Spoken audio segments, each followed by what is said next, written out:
Committee members, the clerk has advised me that we have a quorum and that all the witnesses have been tested and have been cleared with their sound checks. So I will call the meeting to order.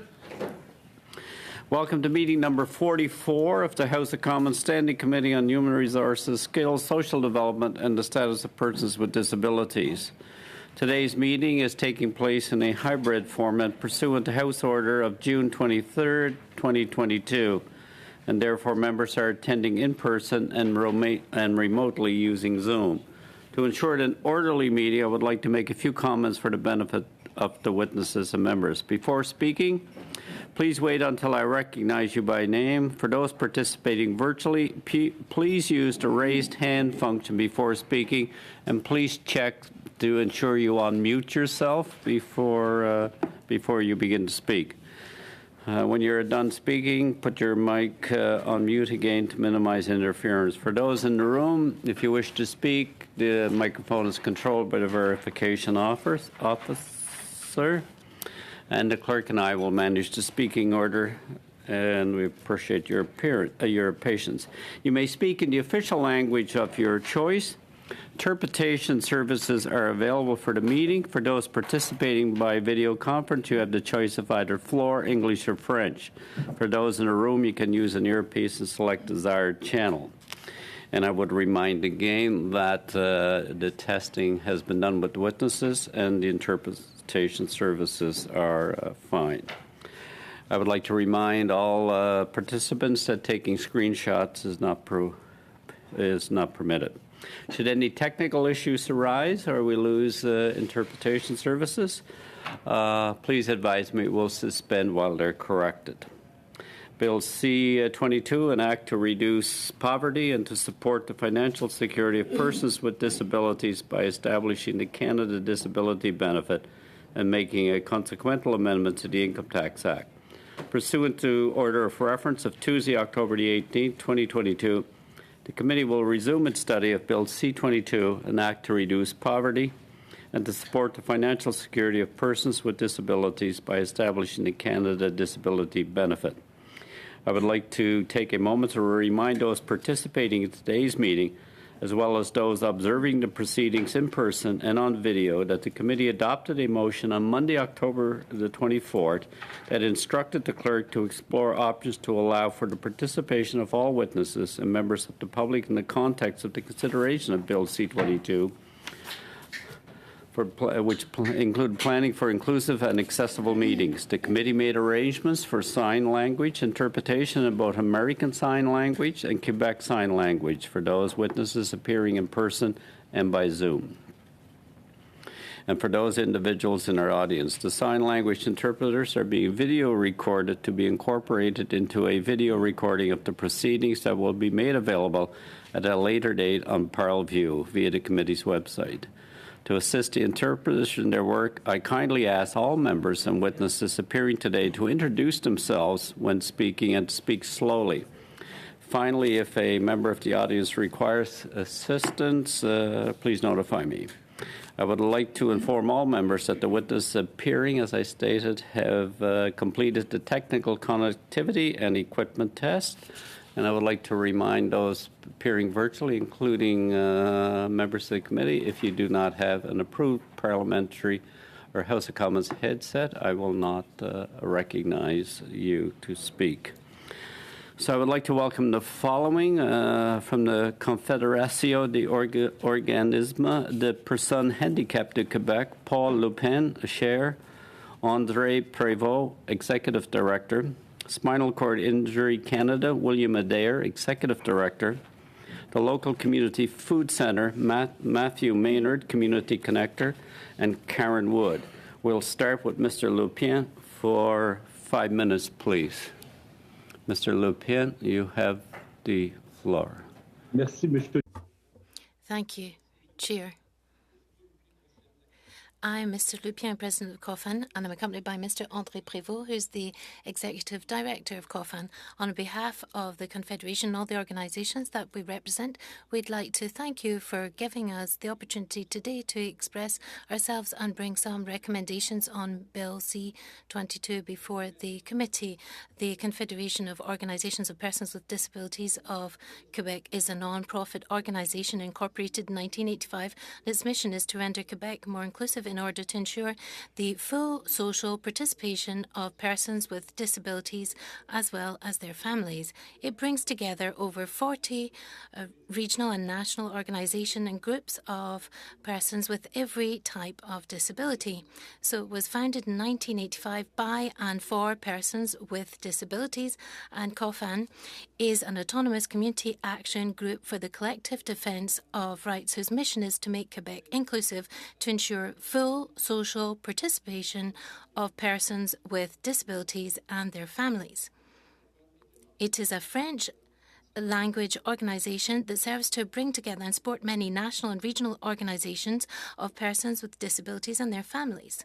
And through its members, it reaches all types of functional limitations or disabilities, as well as visual, auditory, or neurological disabilities, as well as autism spectrum disorders, learning disorders, speech and language disorders, and mental health. It's active at a Quebec, Canadian, and international level in all areas that affect the living conditions and social participation of persons with disabilities and their families.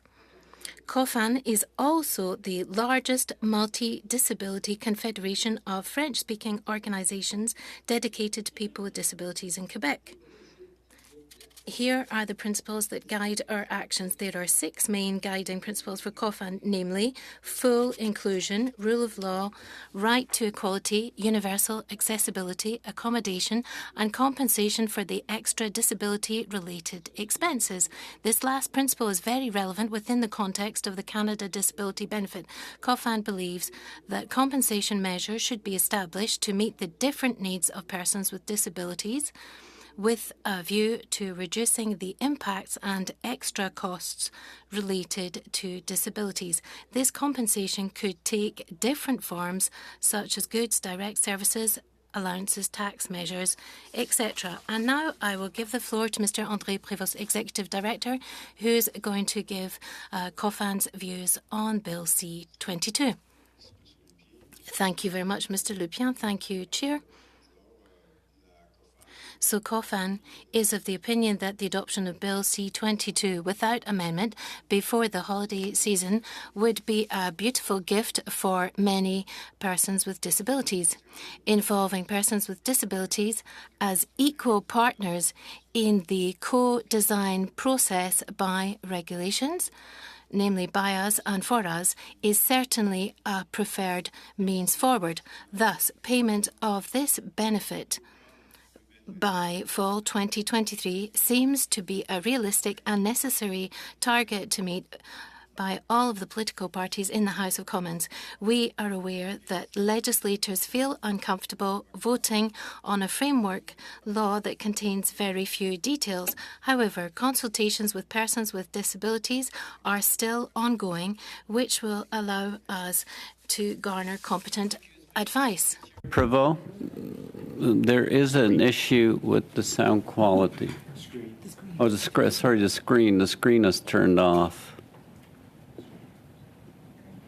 Can you unmute your camera? Okay. Ma caméra. Okay. Oh, yes. Just a moment. Sorry about that. Sorry. So, as I was saying, that this Canadian benefit needs to be complementary and enhance the current programs that apply in provinces and territories. In order to achieve this, important matching coordination work has to be carried out to avoid a situation occurring where this benefit would actually work against local programs. If this were to occur, it would have strong negative repercussions that would hit persons with disabilities very hard. Nevertheless, we are convinced that it is feasible to achieve solid matching without having to deal with significant delays given the many experiences and consultations that are already underway or are indeed already available today. In the case of Quebec more specifically, the experience of drawing up regulations related to the Basic Income Programme Framework Law has been a success so far.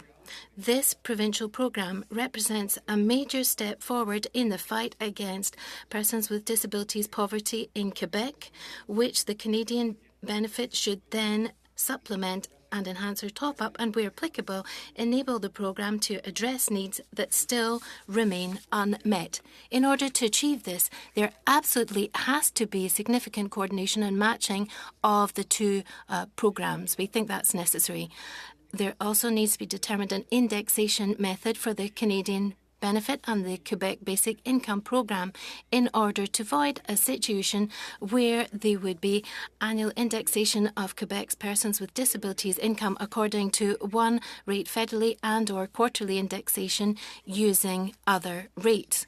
We are obviously in favour of full indexation in light of health-related costs rather than cost of living, given the extra costs related to our disabilities. Finally, the combined benefit should be able to unequivocally and completely lift people out of poverty, taking account of disability-related costs and accessibility limitations related to education, employment, transport, etc. We believe that the individualised combined benefit should not take the spouse's income into consideration. Same approach should apply when it comes to employment income, which should guarantee clear progressivity in eligible people's income. Another important point is to avoid any negative or perverse bureaucratic impacts. If the federal government sets up the Canadian benefit without consulting the provinces and territories, then this would make persons with disabilities likely to have to undergo bureaucratically created negative impacts. These are unacceptable. In Quebec in particular, if the Canada benefit enters into force without regard for the province's decisions, the Canadian benefit should not replace any financial assistance programme, whether it's social assistance, a solidarity payment, and the basic income programme. The federal government should not be cut for recipients of last resort financial assistance in Quebec up to the low income threshold amount as set by Statistics Canada. If the Canadian benefit allows someone to reach or exceed the low income measurement, it is imperative to maintain measures related to provincial programs, for example, the claim slip in the health network, employability services, and other disability payments. If sums are transferred to the provinces, then they must be transferred directly to the Basic Income Programme and be of benefit to persons with disabilities rather than other financial line items.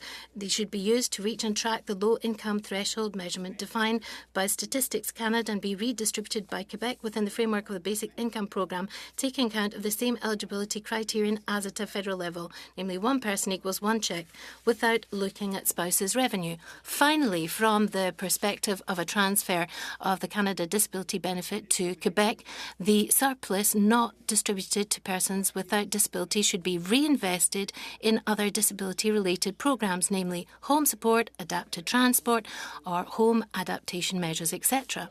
This surplus must be reserved for inclusion and fighting poverty. Thank you. Merci, Monsieur. Thank you very much to Mr. Prévost. Spinal Cord Injury Canada, 5 minutes, and I would ask presenters to respect the 5-minute timeline, please. Mr. Adair, you have the floor. Chairman. Thank you, Mr. Chairman. I am Bill Adair. I would like to acknowledge that I am presenting from Toronto. I am on many nations' traditional territory, including the Mississaugas of the Credit, the Anishinaabe, the Chippewa, the Haudenosaunee, and the Wendat peoples. Toronto is now home to many diverse First Nations, Inuit, and Métis peoples.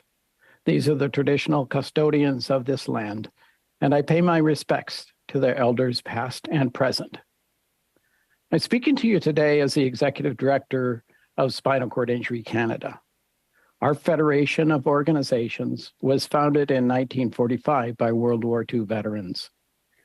We support people from the onset of injury and throughout the rest of their lives. We help people adjust, adapt, and thrive in communities across Canada. Thank you for inviting me to address HUMA. My comments represent the opinion of Spinal Cord Injury Canada.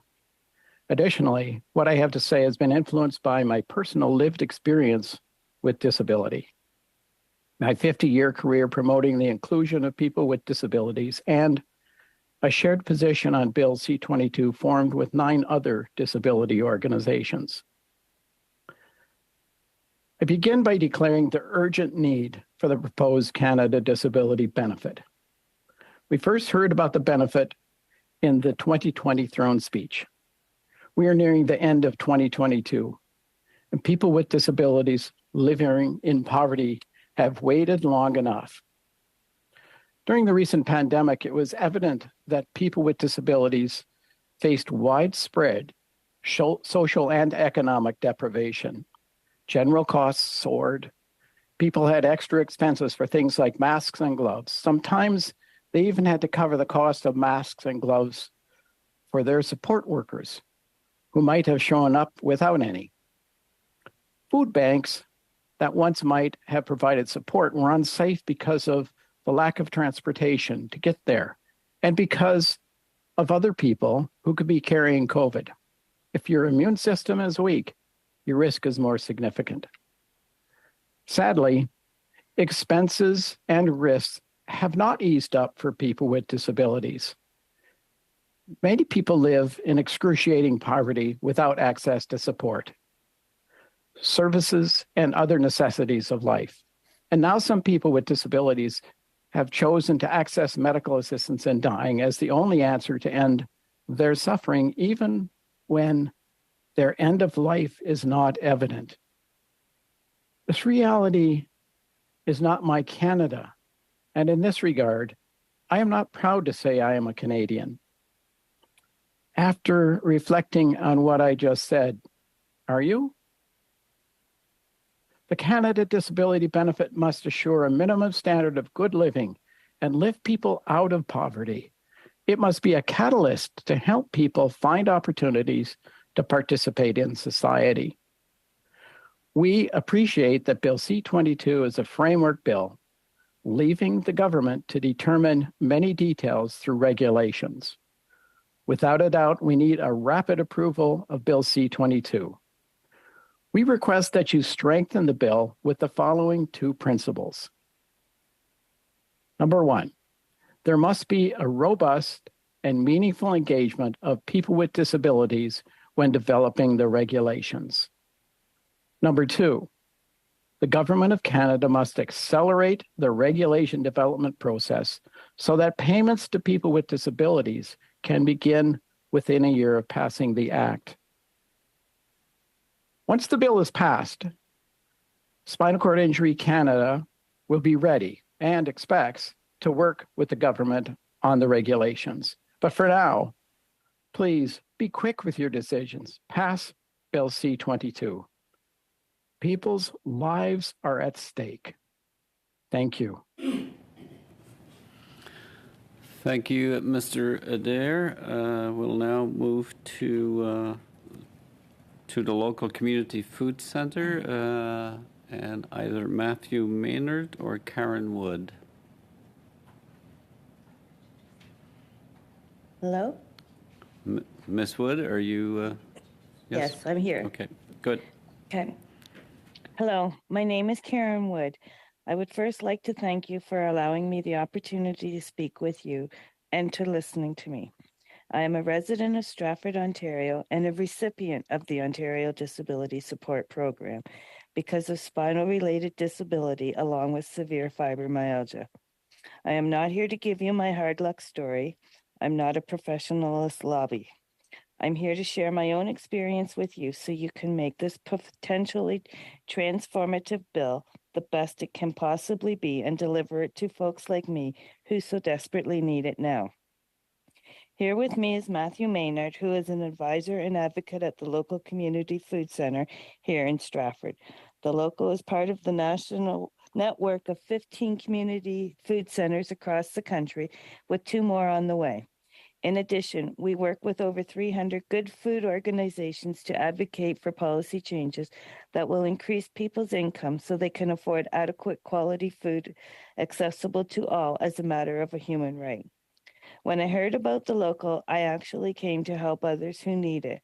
I learned how to weave sleeping mats out of plastic milk bags and began making them for the growing number of Straffordites who live unsheltered and are awaiting for permanent housing. A small comfort, but I'm committed to doing whatever I can because I believe strongly that as neighbors, we need to stick together and take care of each other, especially during times as hard as these. In that spirit, we stand united with local organizations like L'Arche Community Living and Foxhill Independent Living, who support community members with disabilities, and urging this committee to pass Bill C-22 with all possible haste to then co-create Canada Disability Benefit along with the disability community as equal partners in the regulatory stage and have the resources allocated in the spring budget for distribution in the fall of 2023.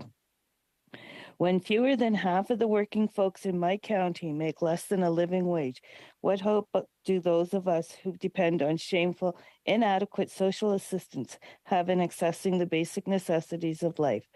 I recently saw the dietitian at the hospital. She spoke to me about following the recommended Canada Food Guide. She told me a quarter cup of greens such as asparagus and broccoli were best. I told her to stop right there. As much as I'd like to, I could not afford to eat this way. It's not because I don't know how.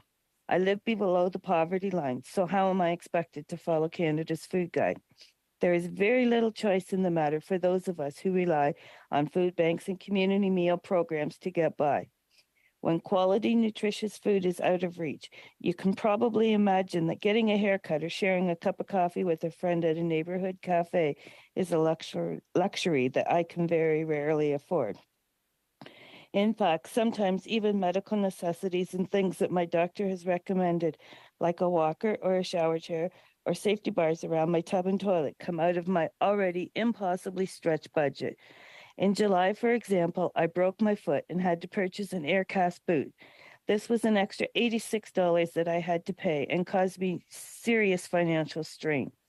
Even without these unexpected expenses, I struggle every month to make ends meet, and I battle with myself to determine which is more important. Do I buy what I need for my health and safety, or buy a loaf of bread, or do I do a load of laundry? My day-to-day concern is on money, not my wellness. I live on $600 a month. Could you? Something so simple should not be so hard. I do not remember when I bought a piece of clothing article brand new, as I can only afford to shop at the thrift stores. Why do I have to struggle and suffer so much because of my disabilities? So when we heard about the proposed Canada Disability Benefit, we reached out to our MP in Perth Wellington, John Nader, to provide him with our thoughts, share our stories with him, and most importantly, show him that our community is fully behind the spirit of this potentially life-changing legislation. Many community members at this meeting expressed some doubt about getting involved in the political process after decades of being ignored, disregarded, and let down by the system. But following our meeting, there was a feeling of hope that our voices were heard. 3 days later, at our Monday night community dinner, we sat and watched a live stream of the House of Commons debate at which MP Nader described his meeting with us and voted along with his colleagues to move this bill to committee for debate. Our hope grew again. We then held a rally at support at MP Nader's office on the day the bill unanimously passed a second reading. Again, our hope grew. Please continue to seek out spaces in your communities like the local and talk to those of us with lived experience. We are here, community members with disabilities, to help you and advocate on our own behalf, to bring hope to everyone living with disabilities in Canada. Too many of us have experienced the indignity of having to prove disabilities to administrators and benefits after being denied several times. Too many have experienced how demoralizing it is to have one benefit clawed back when another is introduced, or to be penalized for even getting a part-time job. We need this benefit to avoid those pitfalls. We need Canada disability benefit to work in harmony with existing supports to lift every Canadian with a disability above the poverty line so that we can fully participate in communities we live in, to reach our full potentials and to live in dignity. Thank you. Before the pandemic, 1 in 8 Canadians and 1 in 4 Canadians with disabilities were food insecure. It has gotten significantly worse during the pandemic, and now with the rapidly cost of living, especially for those living at or below the poverty line because of our disabilities, we have a real chance to end disability poverty. Please, let's not waste it. Ensure this bill doesn't get bogged down in a committee stage and passes quickly. Supports call for the government to co-create the Canada Disability Benefit with the disability community as equal partners at the regulatory stage. Push for resources to be allocated in the spring budget for distribution in the fall of 2023 and ensure there are no clawbacks when the Canada Disability Benefit finally rolls out. Thank you. I look forward to your questions. Thank you, Ms. Wood. We will now open the floor to questions. But before I do, because we'll start with Madame Gray, I just want to advise that I've been advised that the sound quality coming from Mr. Lopien is not adequate to do translation. So please direct your questions to André Prévost if you have any for that particular organization. So we'll begin with Madame Gray for 6 minutes, please. Great. Thank you, Mr. Chair, and thank you to all of the witnesses for being here today. We really appreciate it. I'd like to start my lines of questioning for Karen Wood. Thank you very much for your testimony here today. And you had touched base on some very personal ways that that inflation and food costs can affect people with disabilities, and specifically around the Canada Food Guide and being able to eat healthy and to be able to afford some of these basic necessities. I'm wondering if you can maybe explain to us how important it is to get this right, with this piece of legislation, and specifically around, what the amounts might be, when people might be applicable. We've heard concerns from some people about clawbacks, how there might be unintended consequences. And so I'm wondering if you can maybe speak to that, what your thoughts and concerns are around that. Okay, first of all, I cannot put a figure amount, but when I spoke with the dietitian, I cannot eat that way. She asked why I couldn't. I told her I was on disability, and she said that she felt sorry for me because I could not afford to eat properly. So then we carried on, and she suggested that maybe I request greens and high fiber foods at the food bank, which you can't always do because they only give you what they have. So I am basically in a situation where I'm not comfortable eating all these starchy foods, pastas and stuff, because that's all I can afford. Well, thank you. So as we move forward, we've heard from testimony from officials and from the minister from a timeline with this, which they've acknowledged is likely taking a year to do regulations and then implementation more than likely sometime into 2024. So what are your thoughts on that from a timeline perspective, that this is the actual timeline that the government is working on? I feel that it's too long. We need help and support now, not in 2024. Mm-hmm. Another thing that we've heard is one of the pieces in this legislation refers to working age, although there's no real definition what that is. And I wanted to get your thoughts on this legislation being for working age, and if there's concerns about once someone's not a working age, whatever that age might be, if there's concerns about people, again, sort of not being applicable, or all of a sudden being in a situation where their overall amounts that they're receiving is diminished by a lot. And I'm wondering if you could comment on that.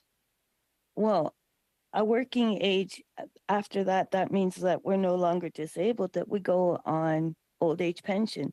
And that's not right because we're still disabled when we reach old age. Yeah, thank you for that. One of the other things that we've heard is regarding consultations, and we've heard that we know that this legislation was put forth in the last Parliament, and then it died when the snap election happened, and so here we are again without any amendments, and about having consultations to gain input into this. And so we have a piece of legislation that doesn't have a lot of details. Are you aware of any consultations that have happened in order to, make this bill as good as it can be? We've talked locally within our own community, but out there, no, I'm not aware of any. Great, thank you very much.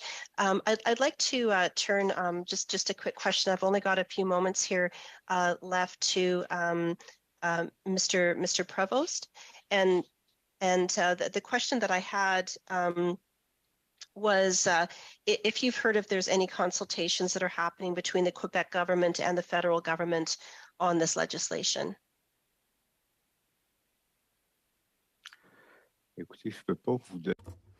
Well, I cannot give you any details, but what I do know is that there have been discussions with different groups, but I can't give you any more details than that.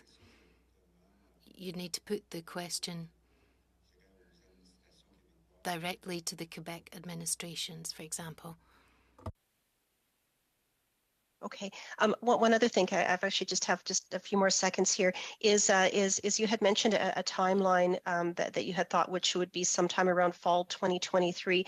Where did you hear that? Because the information that we had from the minister and officials was that it would likely be into 2024 because it would take a year for regulation. So I was just wondering where you might have heard that, or if that was sort of a wish on your part. C'est probablement. Well, probably it's a realistic desire. I'm talking more in the Quebec context because we've got the basic income program where the regulation has been finished off and adopted, and the first checks are going to be posted and delivered as of January 2023 by Canada Post.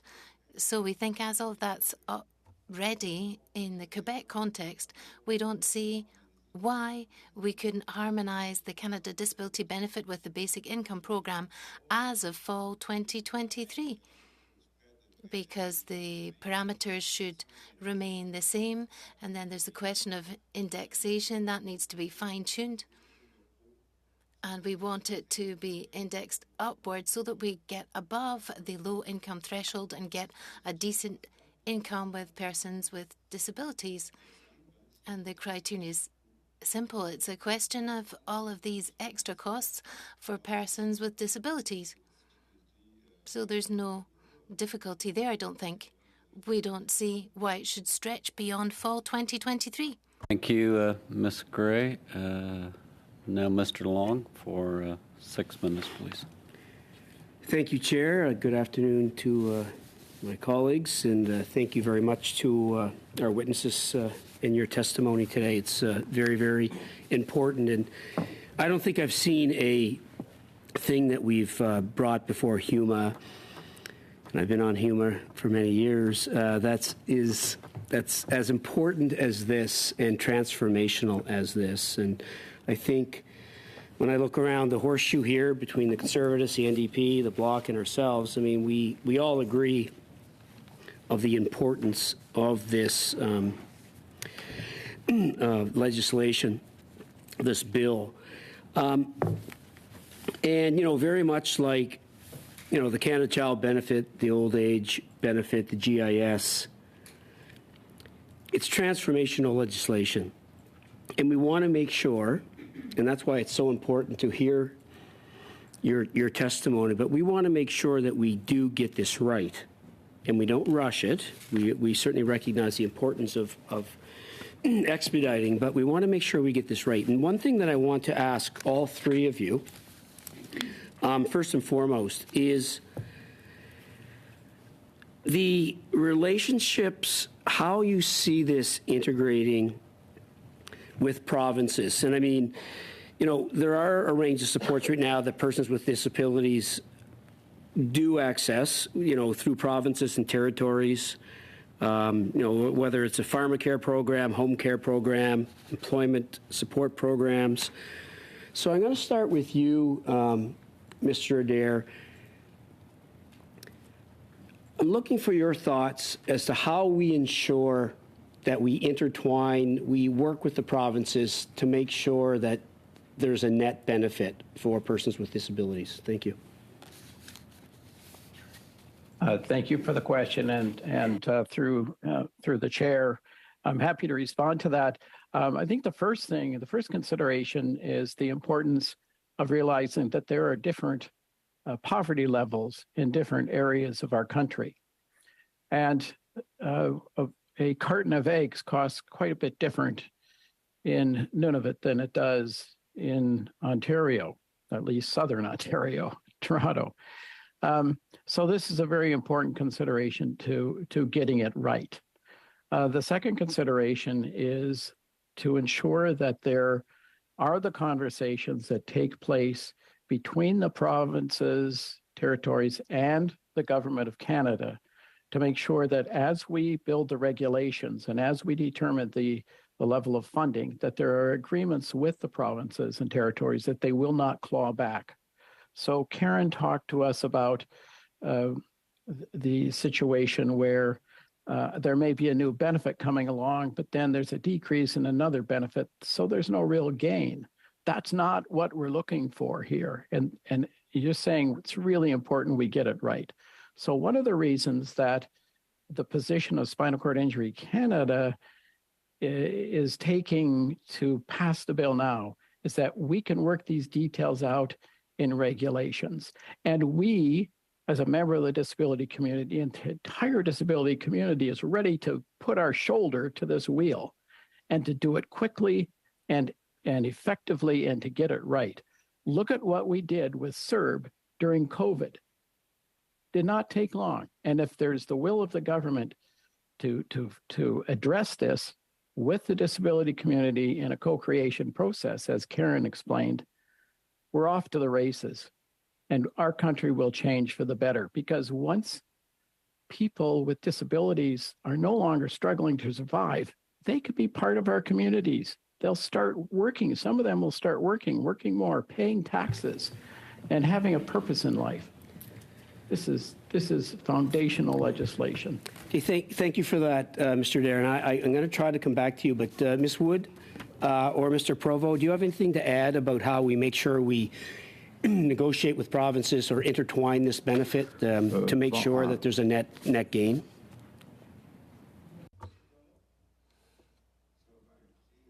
Well, we're talking about a public policy here to be allocated to people.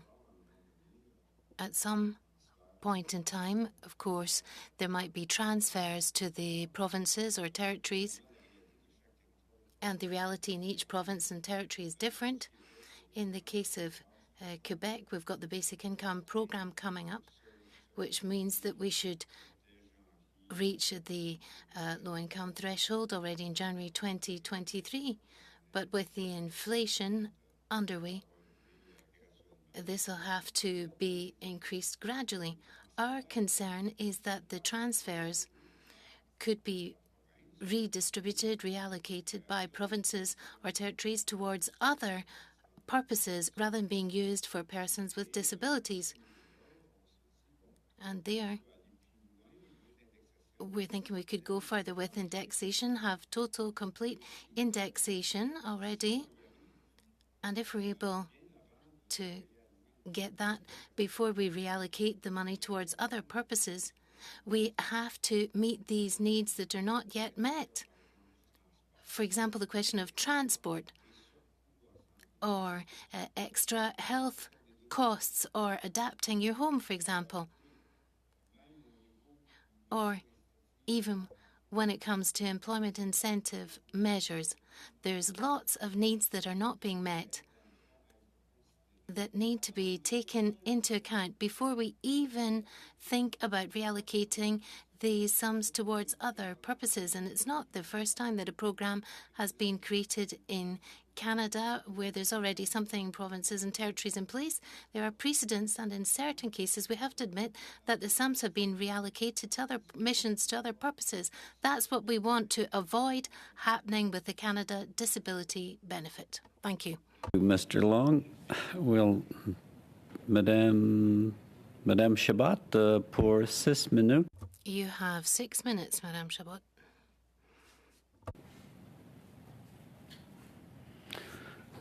Bonjour. Good afternoon, everyone. And thank you very much to our witnesses.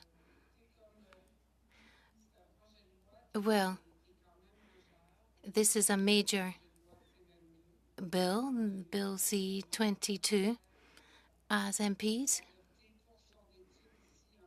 We had adopted in order for it to be studied in the committee, and your testimonies today and the ones we've heard before you are a great asset for us as MPs when it comes to following through on all of this.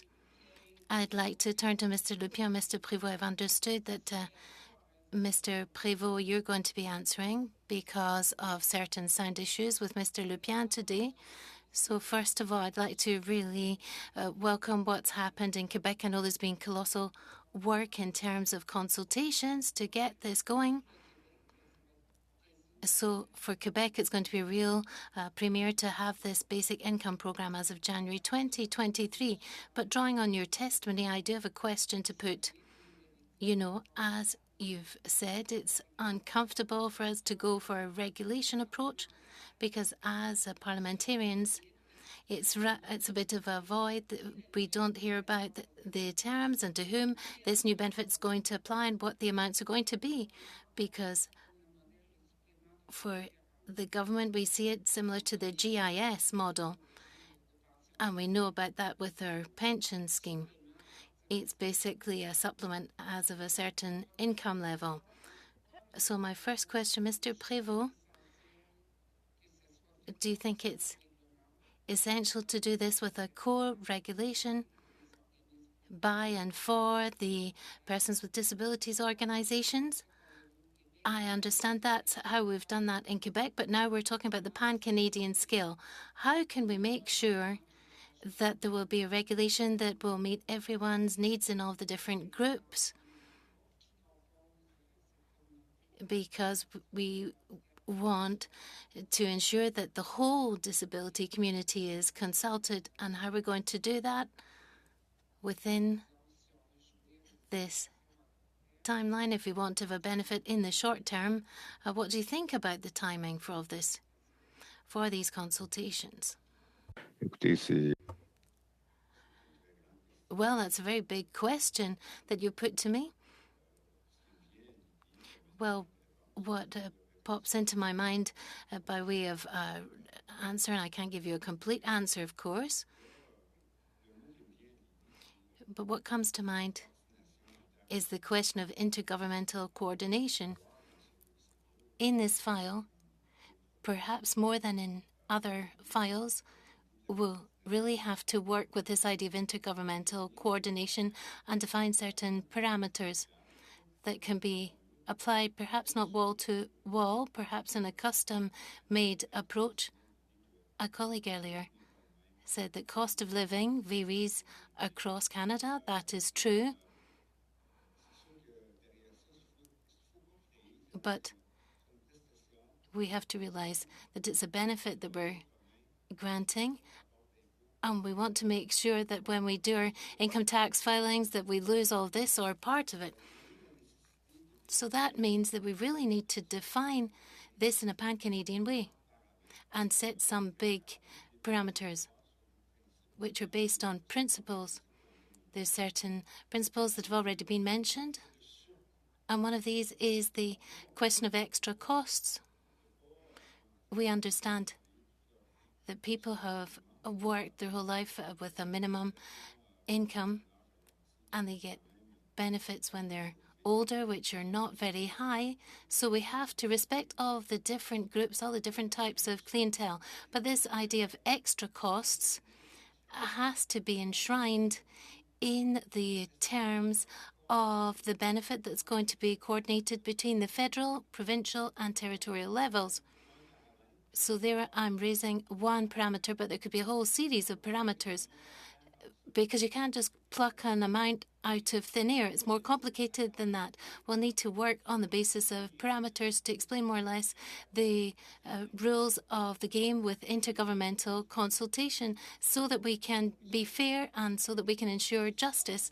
And of course, the strong objective is to lift people with disabilities out of poverty, with this question of extra cost being recognised. So those are some answers, or partial answers.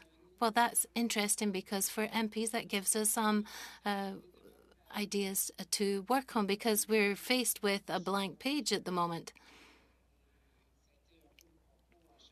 And that's what's been said in the House of Commons, that we hope to have some more guiding principles.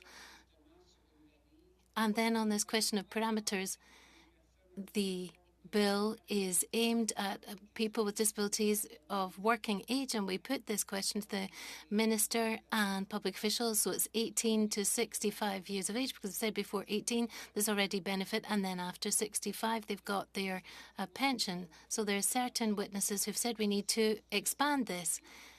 Working age people could be 15 or a bit more than 65. Do you have an opinion on this question? Yes.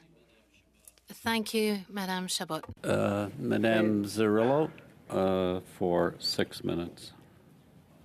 Thank you, Mr. Chair, and I really want to thank the witnesses today, because those presentations have really highlighted and really brought it home, the importance of getting this right. And I'm hearing from witnesses what we've heard quite a few times before, which is let's get it right and let's do it quickly. And I actually don't think we should have to give up one for the other. I think there is an opportunity for us to get it right and to also get it within a very reasonable timeline. So I was going to start with Madame Wood and then ask Mr. Prévost. So I really wanted to kind of go with that theme that Madame Wood brought in, which is around hope and expectation. So we know that this bill doesn't have a lot of information about what it's really going to bring. So I'm interested from Ms. Wood what the expectation is, both for yourself and your community, many that you speak to. The minister spoke of this benefit being a top-up. I'm wondering if you could share your interpretation of what that top-up means to you and your community, and what you think that top-up looks like. What are you visualizing that to be? The top-up would be taking us out of the poverty level, below poverty level. We need to be at poverty or above it a little bit. I'm not expecting millions or anything. I'm just expecting to be able to live without bobbing for apples every month, wondering what bill I have to pay or what do I have to buy over and above what is expected. Thank you very much. And I'm just going to follow on with that on a question. We got some information from Employment and Social Development Canada recently that talked about individuals with disabilities living alone there's nowhere in Canada where they're living at poverty line or above. And I just wanted to ask you your thoughts about household income versus this disability being individualized, if you believe that it should be individualized, or if you think that a household income test is appropriate. Ms. Wood, sorry, Madame Wood. I was just your thoughts on whether this should be an individualized benefit, or if it's okay to have a household income test. I think it should be based on individuality.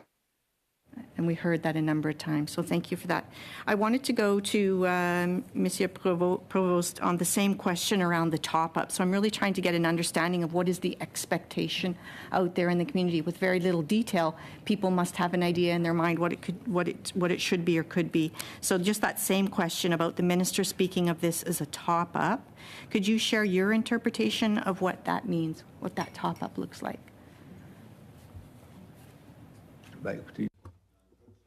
Well, I'll draw on the basic income program in Quebec in dollars today without the indexation that will be applied in January 2023 for a single person. It's $1,300, $650, and that amount will then be added with $337 per month for a single person. So that will be a top-up for a single person rather than a penalty for a couple. But there's lots of different parameters that are very important that have to be considered as well. For example, as a person, can you keep certain assets and to which level? If, for example, property assets in Quebec, it's $500,000 for this basic income that you can retain in terms of assets. So that type of parameter will come up in terms of how you're going to match and coordinate all of that with the Canada Disability Benefit. It wouldn't make sense to have one amount federally and then a different amount at a provincial level. And then, of course, the question is if you have RRSPs, for example, if you have any savings for your retirement, do you have to use them up, as is the case now, before you're able to qualify for the basic income program? So all of those questions have to be taken into account, and in particular, this has to be matched up, coordinated properly with the Quebec Basic Income Program or the equivalent in other provinces and territories, ideally. But there needs to be justice and fairness on an interprovincial level right across Canada. Thank you. Thank you so much for that. And actually, the Basic Income Project out in Quebec is very interesting and really quite exciting, actually, and I'm looking forward to seeing data come back on that. But one thing that we did hear in this committee was that the basic income plan in Quebec took 4 years to come from kind of the outline to fruition. And I'm just wondering, Mr. Provost, or Monsieur Provost, if you would be able to share with us how could we ensure, legislators that are sitting around this table and in Parliament, that we meet the expectation of no more than 12 months to get this benefit into people's bank accounts? Because I see what you're saying about all the different aspects that need to be considered, and how can we ensure that it takes no more than 12 months to get there and to get money to people, supports to people?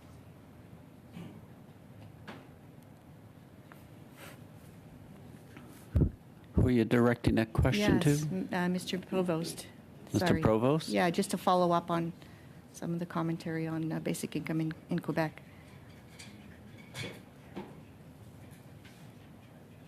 Oh, maybe. Oh, there. Pouvez-vous préciser Could you perhaps specify the question a bit more? Explain it again. About the basic income in Quebec, that it took 4 years, and there's many factors that have already been cleared out in Quebec. Here we have to deal with all those factors from the beginning, and we really have a very short timeline. We're hoping no more than 12 months. Do you have any ideas for us or thoughts on how we can ensure, as legislators, that this takes no more than 12 months? A short answer, please. Well, I'll come back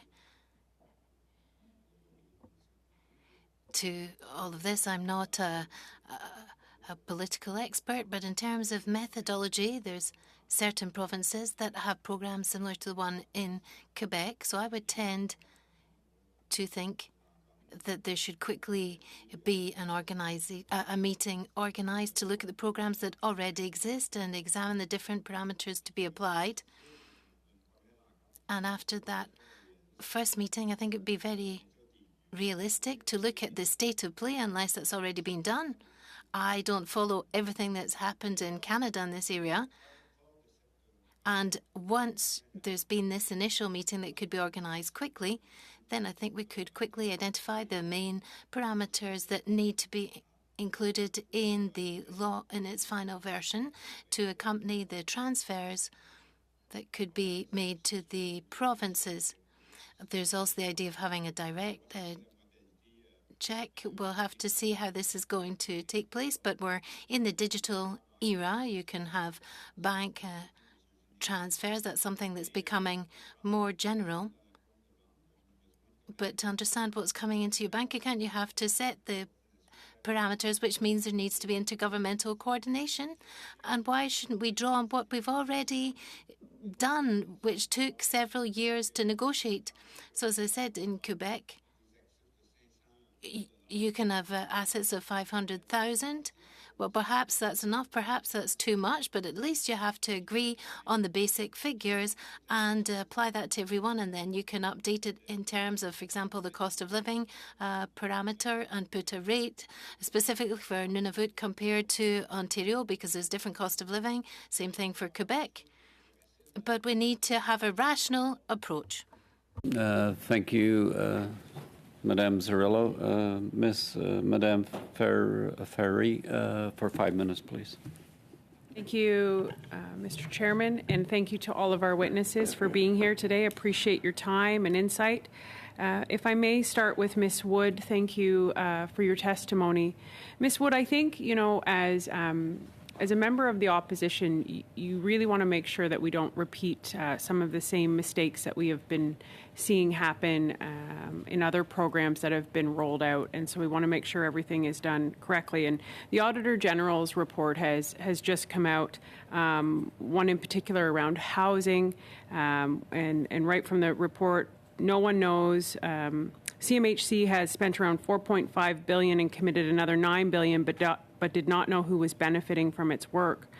As well, when we look at food security, as you've been sharing so much about, the Auditor General's report has also said that the government has not developed a national emergency preparedness and response plan that considered a crisis affecting the entire food system and Canadians' food security, and that a May 2020 study by Statistics Canada, food insecurity among Canadians rose by almost 15%. And so we know food bank usage is up at the highest it's ever been in history. And I guess my question to you with this bill is, what do you see to make sure that this program, this bill, doesn't see this same lack of accountability or proper implementation of funding getting to the people who need it most? Can I refer this to my co-partner, Matthew Maynard? You certainly may. Thank you. Hi, I'm Matthew Maynard. I'm with the local community food center in Stratford. And I think one of the things that I would suggest is that if it is done in co-design with lived experience, that brings a different focus to the legislation and to the regulation. It also will bring a different energy because those that are speaking from their lived experience are going to be looking at how do I achieve the dignity and the support that is needed. Not that I need to benefit more than anyone else across the country, but I do need to be able to thrive. And so I think in that way, it doesn't matter which side of the house you're on. That means that you're bringing into the conversation around regulation those who are going to be impacted. And as we've heard from other witnesses, those organizations will also be there to support regardless of which side of the house it's on, and to make the accountability so that individuals can experience dignity and can experience. We know, I guess the one other comment I would have made, and as you brought up the food security issue, we know that at an individual level, those individuals with disabilities are finding solutions that they have to find day to day. That can mean going to a food bank that is empty. It can mean taking advantage of a food program that is available through a community center or a church. If the solutions can be both at the neighborhood and the community level, as well as the provincial level and the federal level, that's how it can be done quickly and done with the accountability that you're looking for. Thank you so much. That's a appreciate that feedback greatly. I guess the question then is, you know, we often hear nothing about us without us. Do you feel that that has been done effectively in this bill, that there's been enough consultation with lived experience and those with living experience? That's think, to Matthew. Sorry, yeah. yeah, thank you. And it's Matthew Maynard speaking again. We were able to experience that with our own MP. So as Karen mentioned in her presentation, we were able from the beginning to bring our concern to our MP, to have our MP hear us, to have our MP bring that to the floor of the Commons. And I think there is that possibility then. But it takes commitment, and it will take commitment from our MPs and from our municipal councils to make it a reality that it truly does become the benefit. So in some ways, I would say at the local level, we very much experienced it. And so to me, that makes it a possibility throughout the country.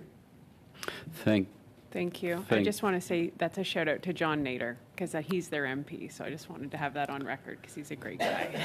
Thank you, Madame Ferry. Now to close out this round, Mr. Kuzmarchuk for 5 minutes. Thank you, Mr. Chair. And a question to Mr. Lupien. I've heard your colleague beautifully describe the need to pass Bill C-22 through this committee and through the House without amendment as quickly as possible. And you described it as that would be a beautiful gift to persons with disabilities in Canada. I thought that was a beautiful statement to make.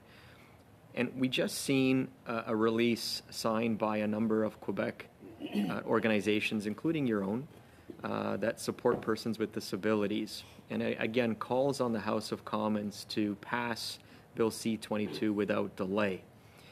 And I wanted to ask you if you can talk a little bit about the urgency to pass Bill C-22 in this committee and in the House, why that's so important. And can you also talk a little bit about the willingness of your organization to participate in the process, in that regulatory process, that co-creation of Bill C-22, and talk a little bit about, again, what that would look like.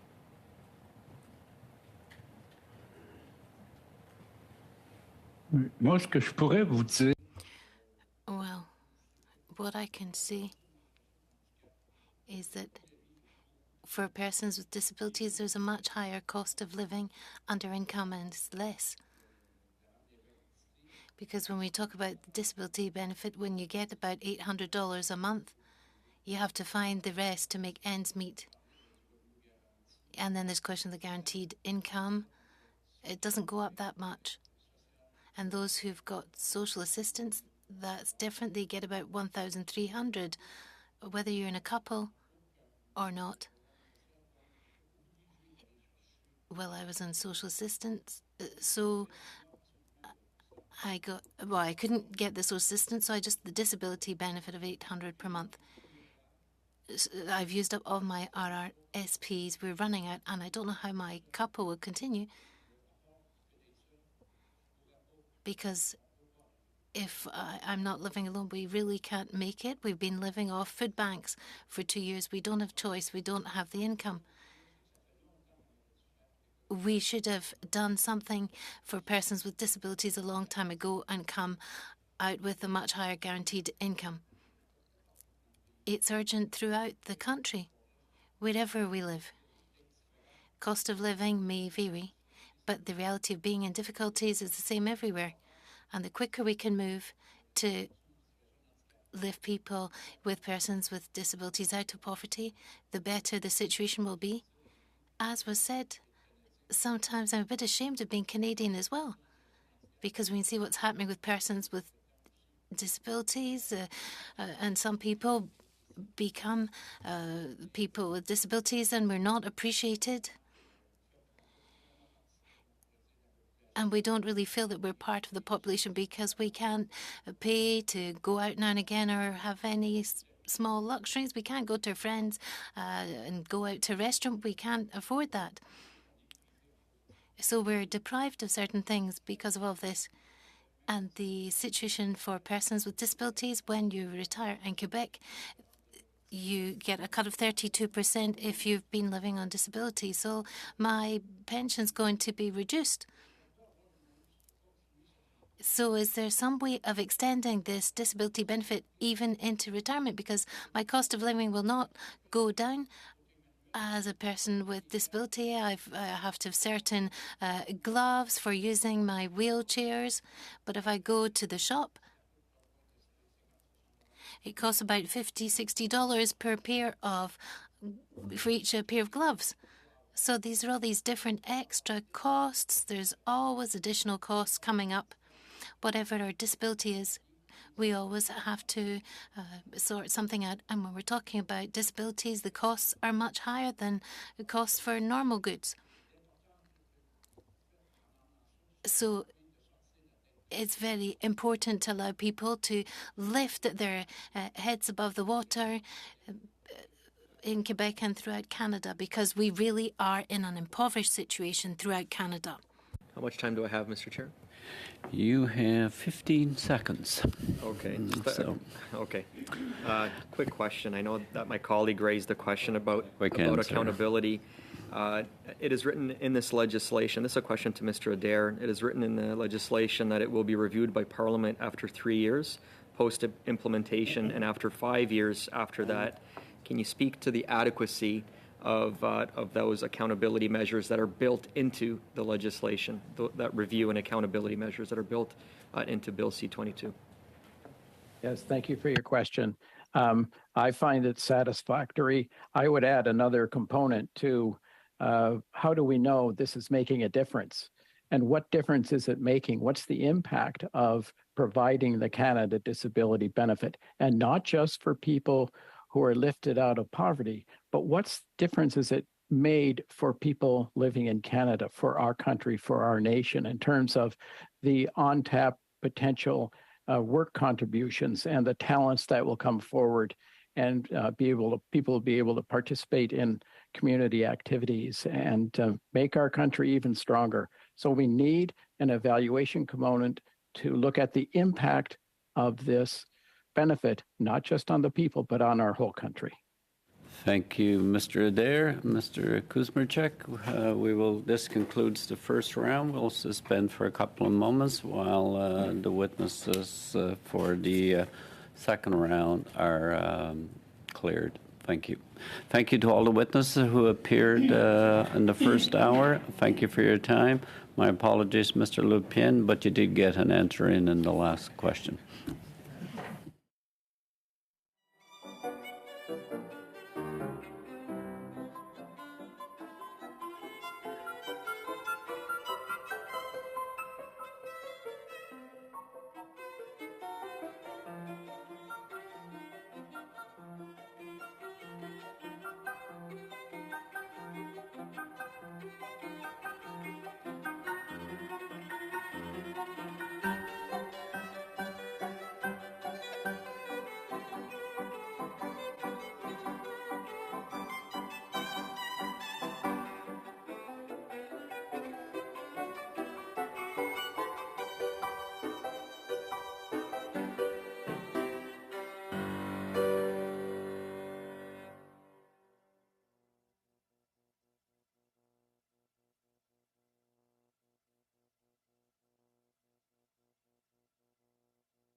Welcome back, committee members. We'll resume the study on Bill C-22. To assist the interpreters in their work, I kindly remind all members and witnesses appearing today to introduce themselves when speaking and to speak slowly. I would like to make a few comments for the benefits of the witnesses, especially those appearing virtually. You may speak in the official language of your choice. Interpretation services are available for the meeting. You have the choice to choose either French or English by choosing the icon at the bottom of your surface. Please wait until I recognize you before speaking. For those participating by video conference, click on the microphone icon and remember to activate your mic when you're speaking and to silence it whenever you're concluded. All comments must be addressed through myself, the chair. And before I welcome the witness, I remind all members and those appearing virtually, if there's a disruption in interpretation services, please get my attention. We'll suspend while they're corrected. And for the benefit of our translators, please speak slowly so that they can follow the process. If there's a sound quality breakdown from those appearing virtually, then I will not be able to recognize you. So appearing in the second hour as an individual in the committee room, we have Rosemary Hemmelgarn, the parent of a disabled individual. We have Michael J. Prince, Lansdowne Professor of Social Policy, Faculty of Human and Social Development, University of Victoria, appearing virtually. And Krista Carr, both the first two are appearing as individuals. Krista Carr is appearing as Executive Vice President of Inclusion Canada.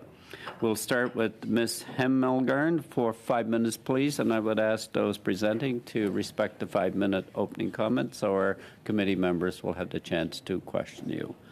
Ms. Hemmelgarn for 5 minutes. Thank you, Mr. Chairperson. My name is Rosemary Hemmelgarn. I live in St. Walburg, Saskatchewan. I am a retired office administrator, but more importantly, I am a wife and mother of 3 beautiful daughters, 2 having an intellectual disability. Thank you for giving me this opportunity to speak on behalf of our family and other parents of disabled persons. This is our family's vision for our disabled daughters. A lifetime of inclusion in all aspects of life, examples, education, owning their own home, being employed, involved in community, having valuable relationships and friendships, financial security, transportation, access to health care, and being valued and participating members in society. Is essentially the same life as their older sister, a life that they can look back on and know that it was worth living. This is the reality I have experienced being a parent of disabled persons in Saskatchewan. 1, advocating. I am a full-time advocate for my daughters. I've had to advocate ridiculously hard for their supports as preschoolers, in the education system, and now in the social services system, SED and CLSD. It seems to me like the system is making it so hard to get supports that they're hoping you'll just give up. Documents are lengthy, cumbersome, and repetitious. Policies aren't flexible. Programs are complicated to access. If you don't have an advocate, you would be at a disadvantage and more than likely wouldn't get any support until you were in crisis. We as parents are tired, physically and mentally. We are forever caregivers. Many are scared to speak up because they might lose supports. Number 2, meeting criteria, assessments, testing, and medical. I've had to watch my daughters go through numerous humiliating ed psych assessments so that they could qualify for funding to get supports. We've had to share what I refer to as our dirty laundry over and over again and remind us how much we cannot do instead of focusing on what we can do. 3, effects on the entire family. Our entire family is affected daily by having disabled persons in it. They are my responsibility to care for the rest of my life. Relationships between husband and wife and all siblings are tested. I worry about who will take over once I'm gone.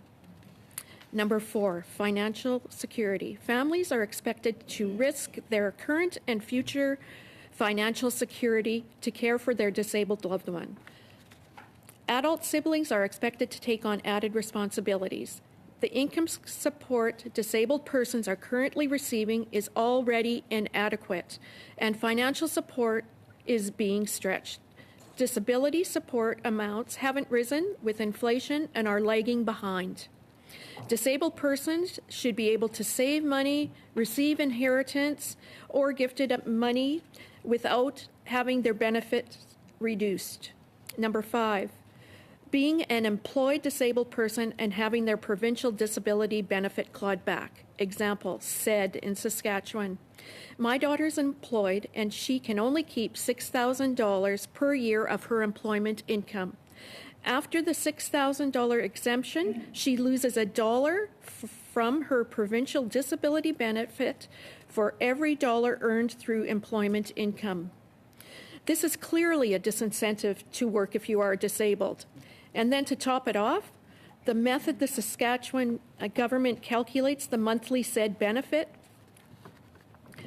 and employment income benefit puts her at risk of getting cut off of SAID and having to reapply, and results in her income being unevenly distributed monthly.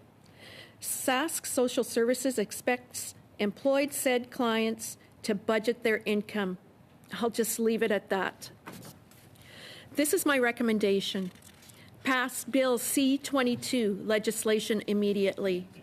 Work on the regulations and framework after legislation. Disability organizations, disabled individuals, and family members expect to be at the table in the regulation planning. The CDB must be a generous supplement in addition to provincial benefits. The CDB cannot be clawed back and must be a supplement to enhance provincial benefits, not replace provincial disability benefits. I want to see the federal government administer the benefit federally and not pass the CDB funding onto the provincial governments to administer. The CDB must be fair, equitable, easy to access, with no red tape, and have no barriers for being employed. In closing, I'm going to pray that Bill C-22 gets passed in legislation immediately and that the regulations are developed later in conjunction with the disability community. For a disabled person, it would be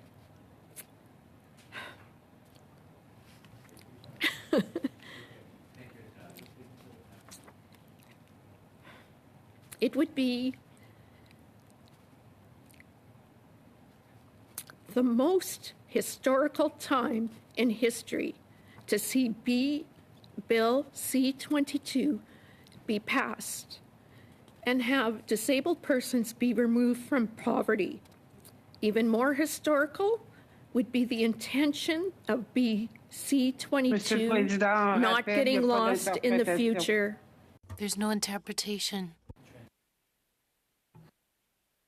Thank you, Madame Chabot. Ms. Himmel, did you? Could you repeat the last phrase? For a disabled person, it would be the most historical time in history to see Bill C-22 be passed and have disabled persons be removed from poverty. Even more historical would be the intention of Bill C-22 not getting lost in the future. Thank you. Thank you, Madame Hemmelgarn, for your presentation. Mr. Prince, for 5 minutes. Mr. Prince? Yes, thank you. Thank you, Mr. Chair. Good afternoon, and thank you for the opportunity to speak to the committee today. You have my submission. It's entitled Improving Bill C-22 in a Prompt and Principled Manner. My remarks will focus on two topics: the preamble to the bill And secondly, the continuing role of this parliamentary committee as you move forward. As it is, the preamble in the draft bill does several important things. It identifies the intended target population group, the working age persons with disabilities. It remarks briefly on some of the barriers faced by people living with disabilities in this country. It outlines relevant policy context of international, constitutional, and federal legislative measures in place. It commits to the principle of nothing without us, for the involvement of the disability community and individuals and families in the policy and program design process. And it recognizes the essential role of provinces and territories in delivering and in managing the multitude of interactions between programs and families and between federal programs and provincial and territorial programs. Now, as you know, the Bill C-22 does not contain a section on guiding principles. However, there are some included in the preamble and in other parts of the bill. Nonetheless, certain important principles and values are either absent or unclear as it's contained in the current preamble. These uncertainties and unclarities include the intersectional nature of people's lives, the concept of a disability, the principle of the inherent dignity of all people, the concept of an adequate standard of living, and the question of whether nothing without us means persons with disabilities must be involved in the making of regulations and in the evaluation of program delivery and results. So I would suggest, as is listed in my submission to you today, that the bill requires a limited number of modest changes to strengthen the bill to better reflect public values and the parliamentary intentions. These are listed in my submission, and I'm happy to talk about them in the question and answer period. What I'd just like to say at this point is that most of these recommended additions and the textual changes are familiar. They already exist in the Accessible Canada Act, the UN Convention on the Rights of Persons with Disabilities, or in federal regulatory management policies of Treasury Board. Recommendations like these that I'm suggesting enable you as parliamentarians to clarify and bolster the underlying values and principles of this much needed legislative initiative. These recommendations also can be thought of as helping to set the table for this committee's ongoing role. For decades, parliamentary committees in Canada have provided an essential place for the dialogue and the advancement of the status of persons with disabilities and their families. I have been appearing before this committee since 1994, and I'm glad to be here yet again after a span of 10 governments to continuing to advance the rights and dignity of Canadians with disabilities. I see three important roles for you going forward, Mr. Chair. One is to examine closely the implementation of Nothing Without Us as a principle, as carried out by Employment and Social Development Canada and the department's actions, to make sure that they both recognize and proactively support the ongoing engagement of the disability community during the regulatory process. A second role is to consider the administration and the delivery mechanisms of the benefit to ensure that they are carried out in accordance with the principles that all persons have barrier-free access to the application processes of income programs, and that all persons must be treated with dignity, regardless of their disabilities. And the third role I see for your committee going forward is to monitor the progress of this benefit's effects in relationship to poverty reduction targets and the Poverty Reduction Act, to look at and to consider that we see a 50% reduction in the poverty rate among working age persons with disabilities, as it was measured in 2015, to have that cut in half by the year 2030. These are noble goals. And I would just like to add that in light of that, you may wish to look at Article 12 of Bill C-22 regarding the parliamentary review cycle.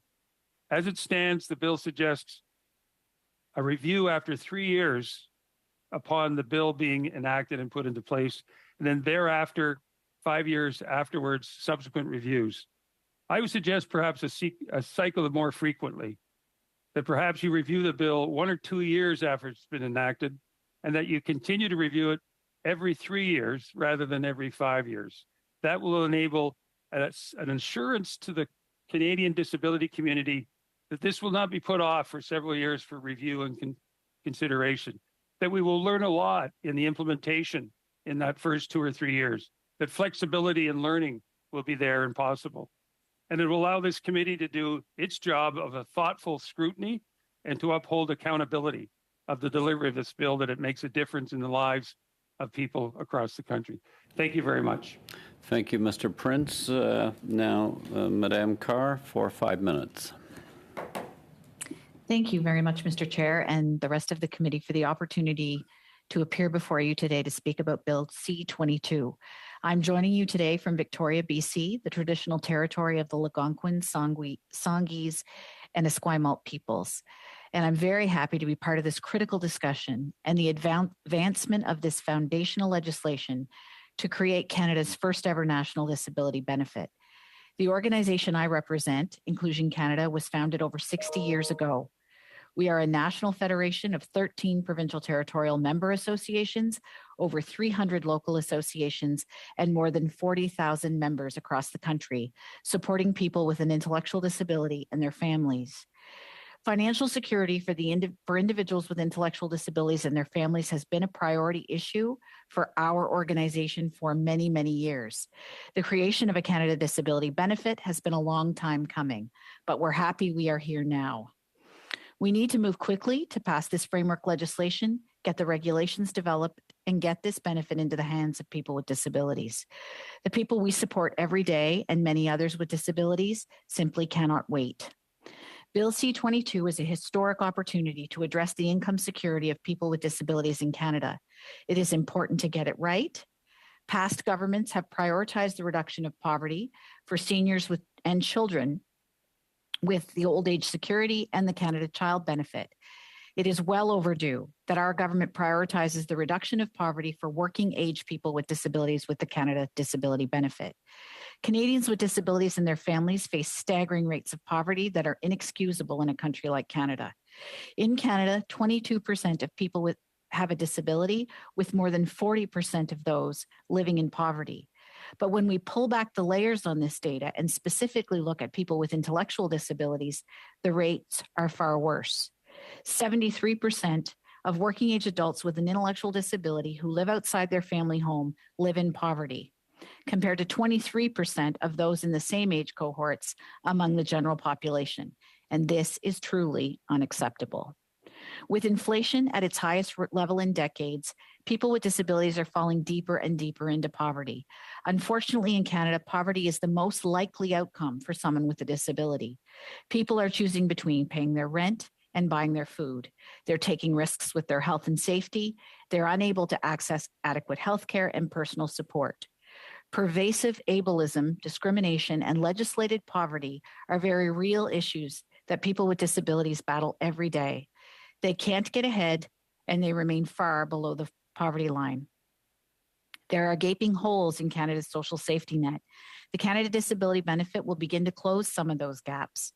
C-22 sends a clear message to people with disabilities that this country will no longer allow them to struggle to live a life with dignity. How we treat people with disabilities in our society reflects our values as a nation, and we have an opportunity to do better. We know that Bill C-22 is framework legislation that will enshrine the benefit in law. I know that some have suggested that C-22 should contain more details regarding the design of the benefit, that it should be amended. Furthermore, legislators might be tempted to make amendments to clarify more technical elements of the benefit.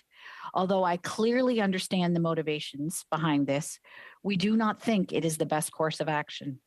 Indeed, some of these elements are extremely technical, and it is likely that the discussion on these elements in committee would greatly slow down the adoption of C-22.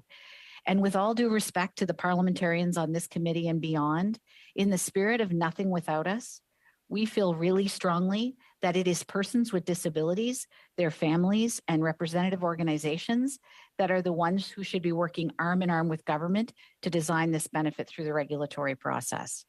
Our view is that we have an opportunity before us now to get this foundational legislation enacted into law. Getting this bill passed as quickly as possible will allow government to start the formal process of negotiating with provinces and territories on how the benefit will interact with other provincial territorial supports, which we know is a very complex system in this country. My final plea to you as members of this committee is that if you truly want to make a historic impact on the lives of people with disabilities in this country, and I know you all do, you will do everything in your power to ensure that this bill passes as quickly as possible so we can get on to the design work, the negotiations with the PTs, and get this benefit into the hands of people who desperately need it. No one in Canada should have to live a life in poverty, especially as a result of having a disability. So let's please get this done. Thank you. Thank you, Madame Carr. We'll now begin. Open the floor for questions, beginning with Madame Falk for 6 minutes. Madame Falk, you have the floor. Thank you very much, Chair. And I'd like to thank our witnesses for coming today. Particularly, Rosemary, I want to thank you for traveling as far as you have, which is from my neck of the woods. So thank you so much for that. I also want to thank you for the full-time, lifetime advocacy that you have chosen to do on behalf of your daughters. I know it's not a small feat cutting through the red tape and the barriers that are placed at every level of government. It doesn't matter. It's quite the trek to go through. This legislation, we know, gives the government authority to create a benefit for persons with disability, but in our opinion, it doesn't give particular assurances. So there's no indication of who would be eligible, what the benefit amount would be, or how it would be determined. There's no implementation date or any other detail at all. I'm just wondering, what do you think that as an advocate and as a mother, the eligibility parameters for this benefit should be? I've been thinking about that, and some of the thought that I came up with would be if you were able to qualify for the Canada Disability Benefit, that would be one way of qualifying. There may be others, but I'm sure that members that would be in the regulation phase would have other ideas around other areas that might qualify. But I think the Canada Disability Benefit would be a good start. Okay, thank you. Krista with Inclusion Canada, Ms. Carr, I'm just wondering, has your organization been guaranteed to be at the table during the development of the regulations? I don't think any particular organization has been given any specific guarantees. However, what I would say is that we have definitely gotten a very firm commitment, many of us as organizations and individuals with disabilities, that we will be very much at the table with government in the creation of the regulations. And if I can use, the creation of the Disability Inclusion Action Plan, for example, or the COVID response to people with disabilities, the current minister, Minister Qualtrough, has very much made sure that nothing went forward without consulting with our organizations. And that included asking us whether we thought framework legislation should be the way forward and work out the regulations together, or do all the work up front and try to come back with a bill that's fully cooked, quote unquote.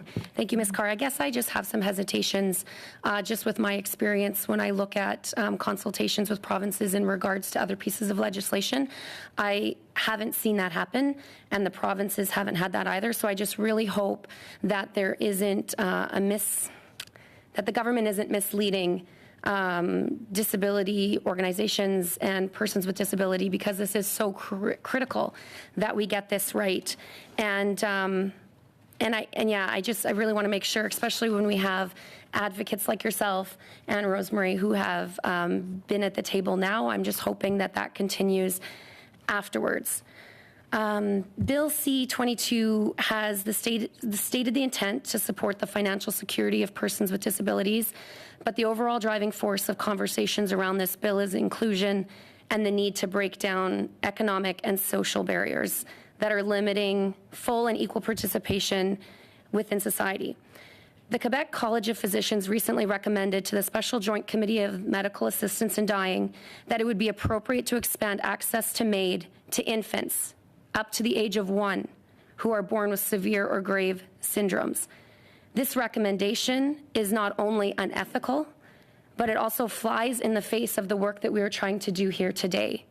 So I'd like to take this opportunity to move the following motion: that the committee report to the House that it is of the opinion that it rejects the Quebec College of Physicians' assertion on October 7th, 2022, that the expansion of medical assistance in dying, MAID, is appropriate for infants up to the age of 1 who are born with severe and grave syndromes. I know that we're all very eager to get back to our panelists, and I hope that my colleagues around this table would be prepared to support this motion fully, reinforcing this important message that all Canadians, no matter their ability, should be able to fully participate in society, and that our collective goal is to remove existing barriers. Thank you for the witnesses participating in this committee. A committee member has made a motion. The motion is in order, so I'm opening the floor to discussion on the motion that's been moved. Discussion? Madame Falk? Like I said, I would hope that we could pass this really quickly and move on with our witnesses. I think this reaffirms their value. It's that they are important to society, and it helps with the work that we are doing here today. Madame Chabot?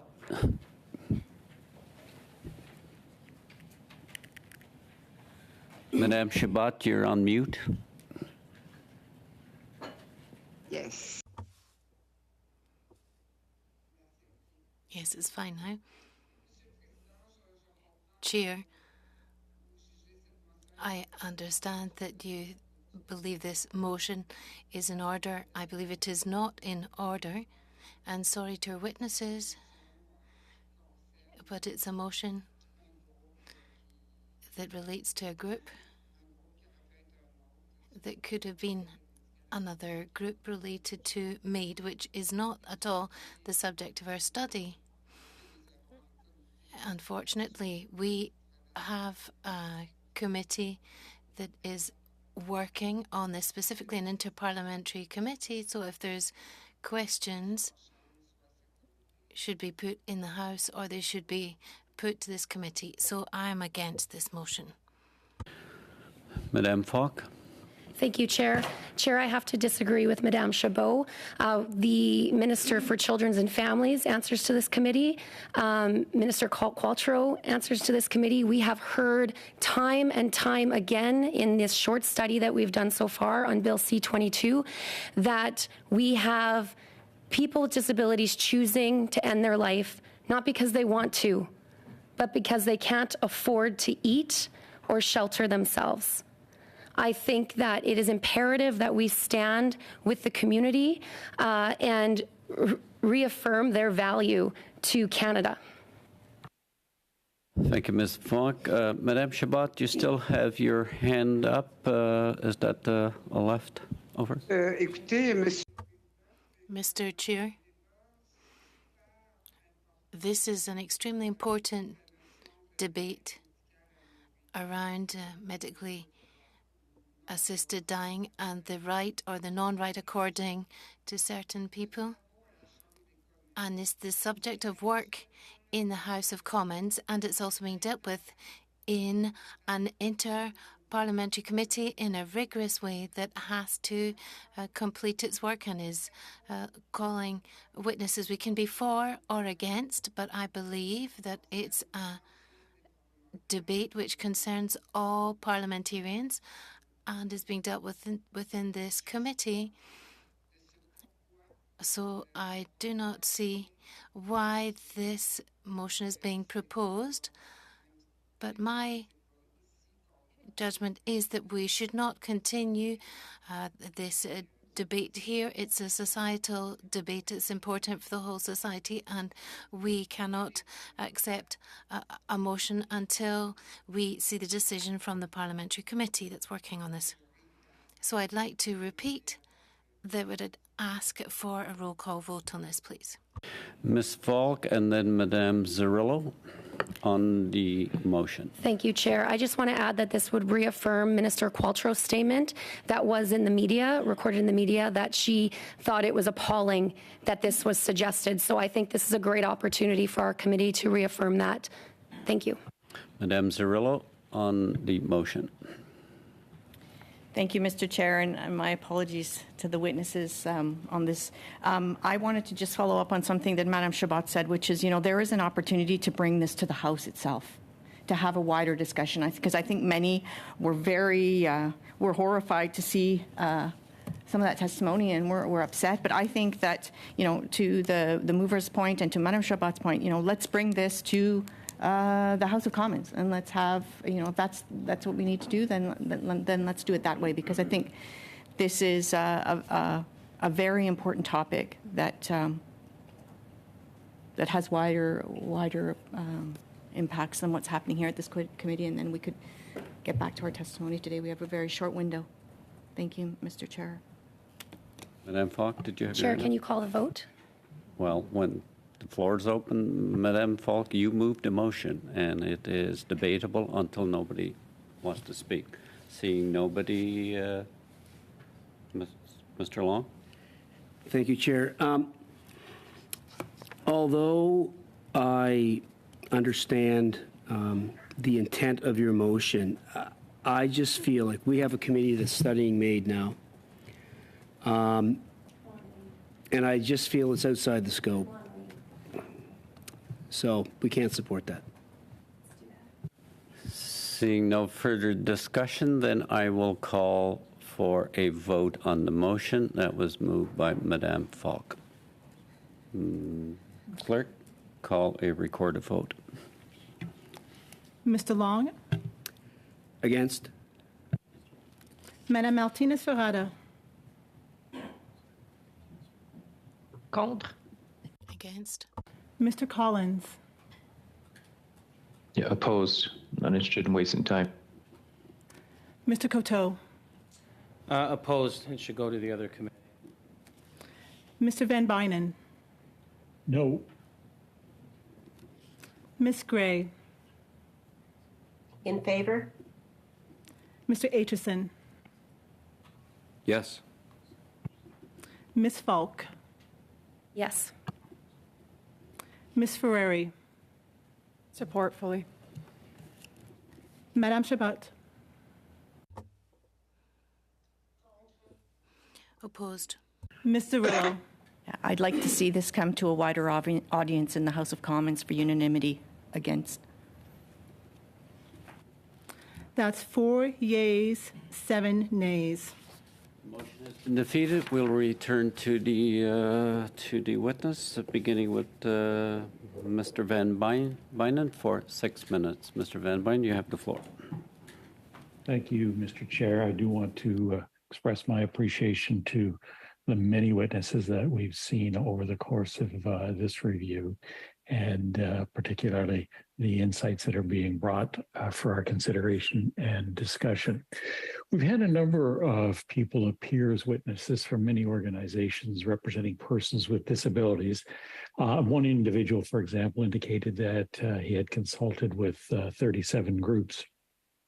But it is intended that we co-create broadly with people with disabilities to establish the framework. And I'm wondering if Ms. Carr could tell me the number of members that Inclusion Canada represents and in what capacity that they would like to contribute to that process.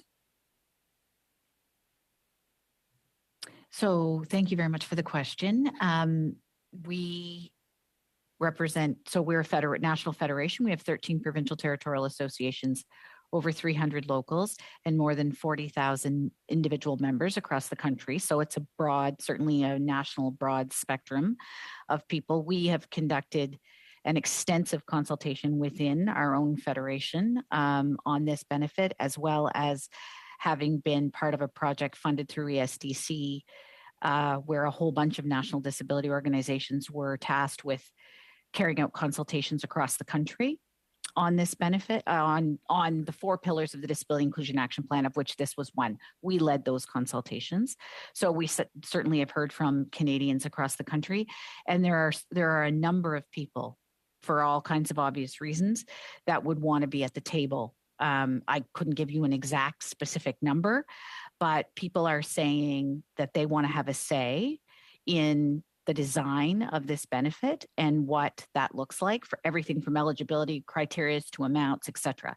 So people are very much wanting to have a say in the design of the benefit.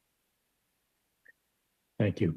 The preamble of the bill lists social exclusion more likely than those without disabilities for those who live in poverty. In your opinion, how should the Canada Disability Benefit be designed to promote social inclusion for persons with disabilities? Example, does the bill, as it is currently designed, exclude anyone that should be included? And conversely, do you think that the bill could potentially include too broad a range of individuals? I think the fact that the bill includes people with disability, it talks about people with disabilities of working age. And I do believe that is the right focus for the bill. At the end of the day, I really do. Because we do have we have the Canada Child Disability Benefit. Is it adequate? Should it be increased? Absolutely. We have GIS. Is it adequate? Should it be increased? Of course it should be. But the group that is the most impoverished among persons with disabilities is working age Canadians. That's the only group for whom we do not have a supplemental program. So I would certainly support that. And as far as the legislation itself goes, the framework legislation, I mean, at the end of the day, it's persons with disabilities. I hope that will grow up to include the broadest possible definition of disability. And that's why it's so critically important for us to be at the table fighting for those pieces when we get to the regulatory process. Hope that answers your question. It does. Thank you very much. My next question is for Mr. Prince. When testifying before the committee on the 26th of October, an official from Employment and Social Development Canada told the committee that most of the parameters of the benefit will need to be fixed in regulations because the approach recognizes disability as an evolving social construct, and a regulatory approach will allow more flexibility as our understanding of this disability evolves. So as a professor and a researcher on these issues, in your opinion, and in the specific context of Bill C-22, what does disability as an evolving social construct mean? And do you agree that an evolving understanding of disability should be reflected in the legislation? And if so, how should that be done? Thank you for the question. You'll see in my submission, I recommend some additional language in the preamble that says we recognize that disability is an evolving concept and that an interaction with a barrier, it hinders a person's full and equal participation in society. That language is a shortened version of what you'll find in the UN Convention on the Rights of Persons with Disabilities, and a much longer definition in the Accessible Canada Act. For the purposes of this framework bill, I thought that there should be at least some brief reference to the notion of disability, but without burdening the legislation with trying to do a long laundry list of what all the conditions or impairments or dimensions are. Our understandings as a society about mental health or socio-psychological disabilities has evolved greatly over the last generation. The concept of episodic disabilities, a term that hardly any of us used 10 or 15 years ago. The idea that people live with fluctuating and cyclical conditions. Our programs do a very bad job historically at acknowledging something that's not a physical and permanent and obvious impairment. And so as a society, our public policies have had to evolve to catch up with the true lived experience of young girls and boys and adults, men and women, whatever, in terms of their true lived experiences. So I'm suggesting to you that the bill could perhaps, a friendly amendment would be to some additional language about disability, as I'm suggesting, that could be included in the preamble, but to leave it to the regulations and the co-discussions with disability groups. And on the intergovernmental side, if I can just speak to that briefly, the notion of disability, because this is going to be an income supplement, it's going to be a supplement to federal programs that currently exist and provincial programs. And as you all know, there are a great variety of definitions of disabilities that currently exist. If this supplement's going to work quickly and effectively as an addition to those existing programs, it's going to have to take a fairly generous and flexible and responsive approach to what disability is, basically mirroring. Thank you, Mr. Prince, and thank you, Mr. Van Bylen. The time has gone over. Madame Chabot, pour 6 minutes.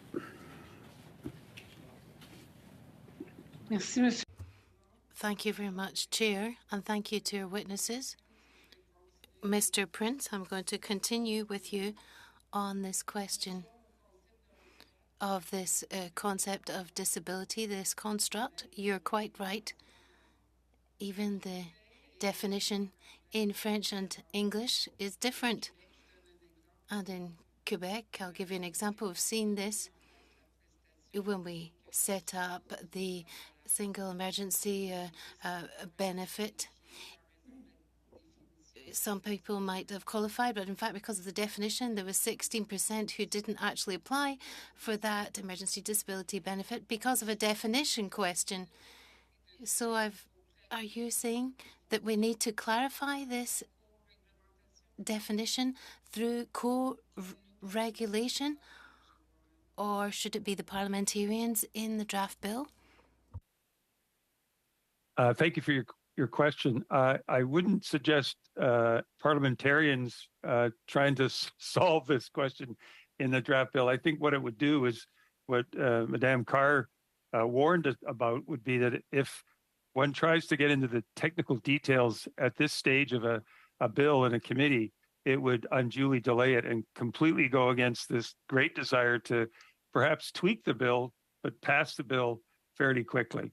I think where the discussion on eligibility and harmonizing definitions of disability will happen is both in the regulations, but quite honestly in the intergovernmental agreements that will have to be negotiated and reached between the minister. Once the bill becomes law, she will then have the legal authority to enter into formal agreements with provincial governments and territorial governments and departments. It's there where the creativity will have to be. And what I would hope is just... Thank you. I would hope that not only the federal departments enable nothing without others, but that in provincial realms, provincial governments provide equal opportunities for disability groups in their own jurisdictions to be involved somehow creatively in what traditionally are closed intergovernmental discussions. There needs to be greater transparency and opportunity for disability groups to have a voice and a say, not just with their local MLAs or MPs, but with the governments, both orders of government, to ensure that we start to try to dovetail these definitions. Thank you.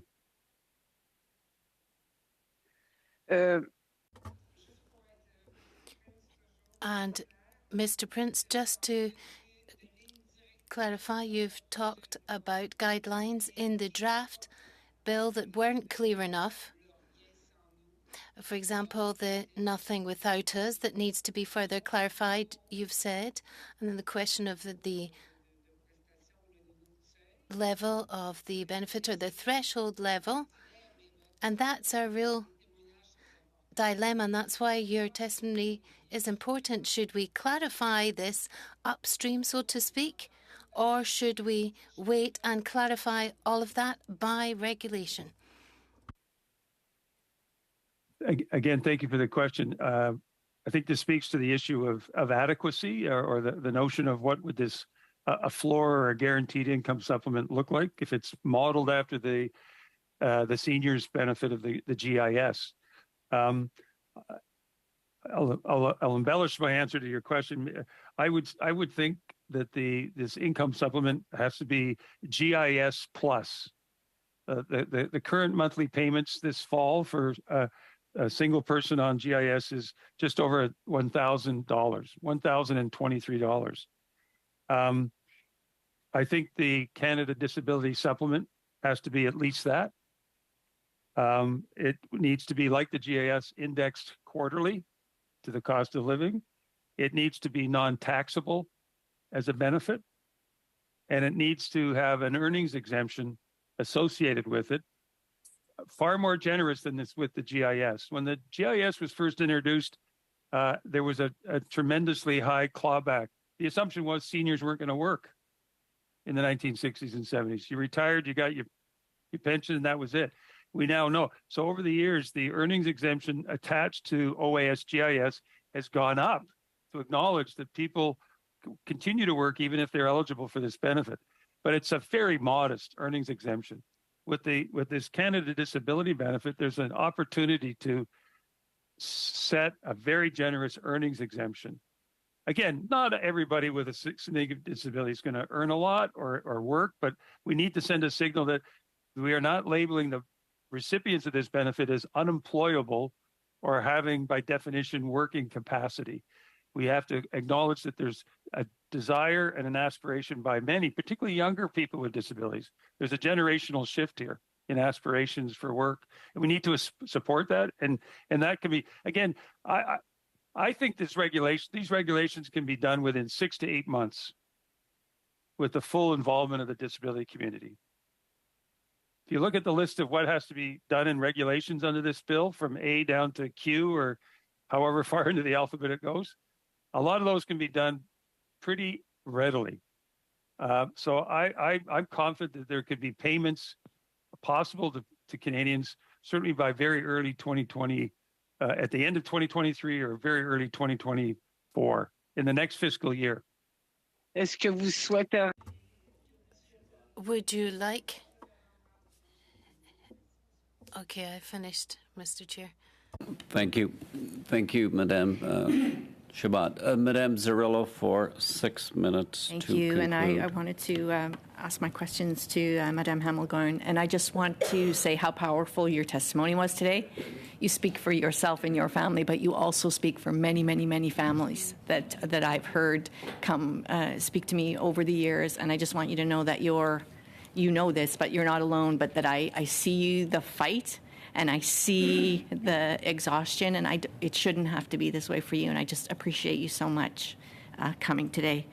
So my question is really around the fact, as a legislator, this is the opportunity to ensure, as you said, like the rights for your daughters, you worry who will take over, the adult siblings. I mean, I've had residents come to speak to me who are in their 60s, that are sisters and brothers that are still supporting each other. And you spoke to assets also. One had a trust that was set up from their parent when their parent passed.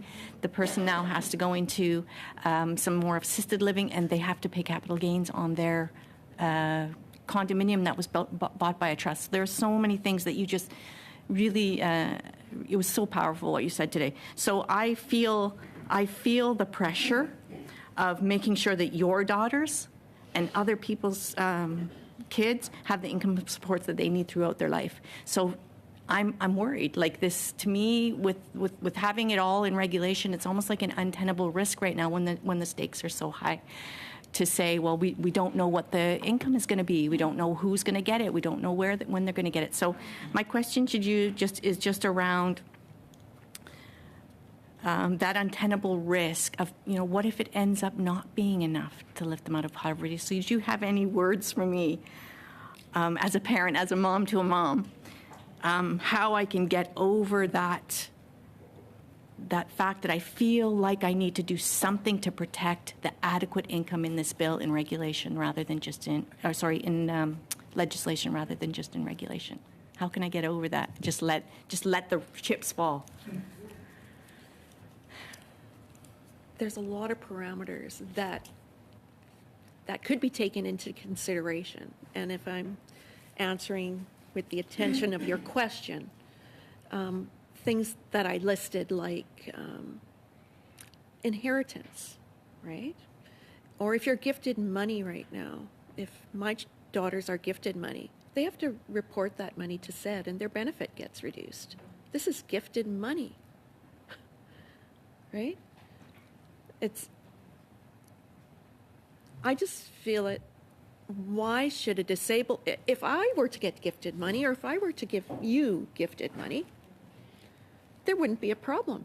So why should there be a problem for a disabled person? Right? It's discriminatory. And in so many different ways, they are discriminated against just for being disabled. Just for being disabled. For instance, your bank account, you're limited to how much you can have in your savings account.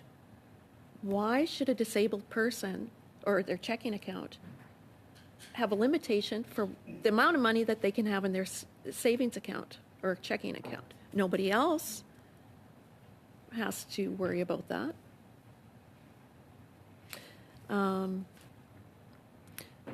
My oldest daughter came with me to advocate for them at one point at social services. And when we were done, we came out of the room, and she didn't say this in front of her two sisters, but she says, "Can you believe it?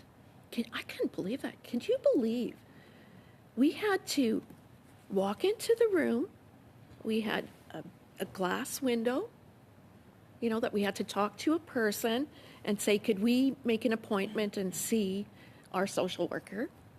And she said very coldly, "You can use that phone right over there." So we dialed the phone to get in connection with the social services person we wanted to see. And luckily we were able to see her. And then we went into this little room that was no bigger than 10 by 10, no windows, and there were 4 of us in there at a desk. Okay? So we said what we needed to say, and we left, and my oldest daughter said, "I can't believe that, the way that they were treated." I said, "Welcome to your sister's world. Welcome to your sister's world." That's just one small example. Discrimination over and over and over again. Over and over and over again. Why? Why should it be why should disabled people get treated any differently than you or I? And they have so many challenges. But just the way that they are treated, and by the system that's supposed to be helping them, is the most discouraging thing.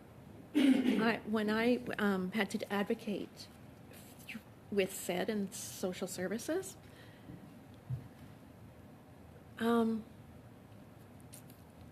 they're so set on policies that are not invested in the peoples.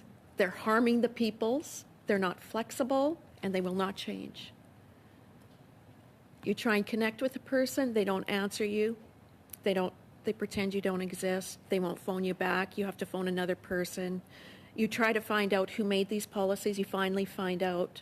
It takes maybe 4 months to get a meeting with them. And then when you get a meeting with them, they're just stern on their policy that isn't, it's set up to fail some clients. Not all clients, but some clients. And they're strict and stern, and they won't change.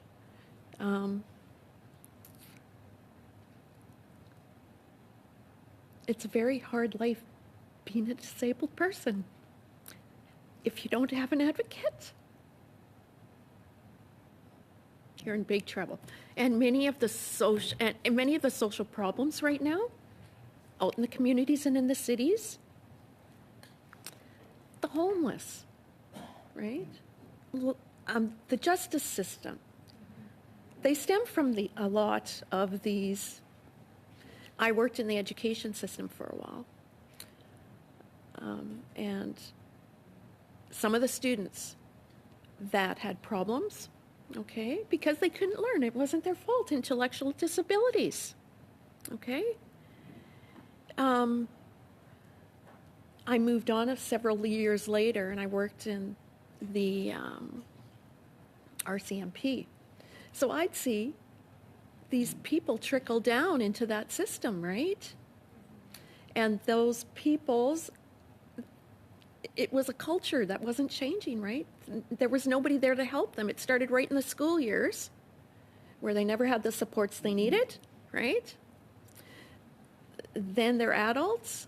They don't have an education. They may not have an advocate. Some of them go to the justice system, right? And that fails them too. And many of the peoples that we see, the drugs, the alcohol, the mental health problems, the homeless, a lot of it stems from the beginning, and intellectual disabilities. But if you're a disabled person, it's a long, hard road, and you have no, you're at a disadvantage compared to people like you or I. Miss Hemmelgarn? Very compassionate, like the understanding that we're talking about people here and discrimination over and over and over again. Thank you for that, Mr. Chair, for letting it go a little bit longer, because that's a wonderful way to end our testimony today. Yeah. Thank you to the witness so much. Before we conclude committee Monday, it will be committee business. We have some work to do. And just before, I want the clerk to speak briefly on, because this is our last witness list, or witness panel, and on to bring to your attention the timelines we need to move to consideration of the bills. So, Madam Clerk, would you briefly discuss that? So yes, the chair is correct. This is the fourth meeting to receive testimony from witnesses. Moving forward, we're looking for direction from the committee in terms of the timeline for clause by clause for C22. I'm just going to put in your consideration in terms of the bill, just roll it back a bit. The deadline for briefs is tonight at midnight. We have received over 100 briefs so far. Approximately 10 of them are on the website. 90 of them are in translation right now. You are receiving correspondence on a weekly basis. You received your first package of correspondence. That was from the first week. So there's a lot in the translation right now, and we expect to receive them all end of the month, early December. In terms of the timeline, it will be good to understand where the committee would like to go in terms of clause by clause date, either today or Monday, to decide the date for the clause by clause and the deadline for amendments. To respect the routine motions, we ask the deadline to be of amendments to be 48 hours before the date of clause by clause. So it's one of those things when the committee would like to consider clause by clause. So we could set up some timelines for that.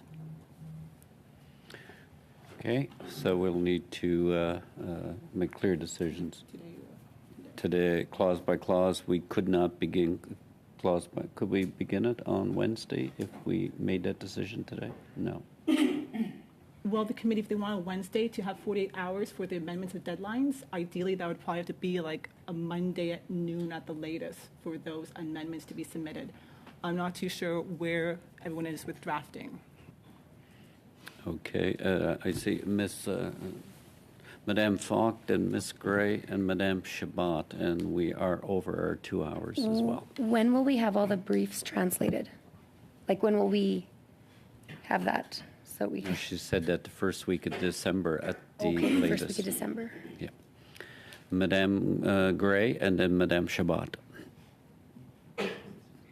Thank you very much, Mr. Chair, and thank you for bringing this up. I think now that we have some clear idea from the clerk, I think that we need to discuss this on Monday when we're looking at the work, rather than trying to come up with something right sort of on the fly here today. So let's maybe have a more detailed discussion about this, and then also the other work of the committee on Monday as well, and then we can have time to properly go through it.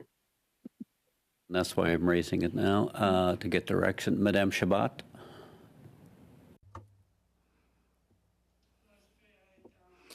Well, I agree with this idea that we should take time to discuss on it on Monday. I've got a question that's concerning me. We've done a study on persons with disabilities, and we'd planned to have 4 meetings, and we didn't know when we were going to receive the bill, but we did want to at least hear from the witnesses. So we've had 4 sessions with witnesses, and we've heard there's 100 briefs or so. We've just heard that from the clerk. That's quite considerable.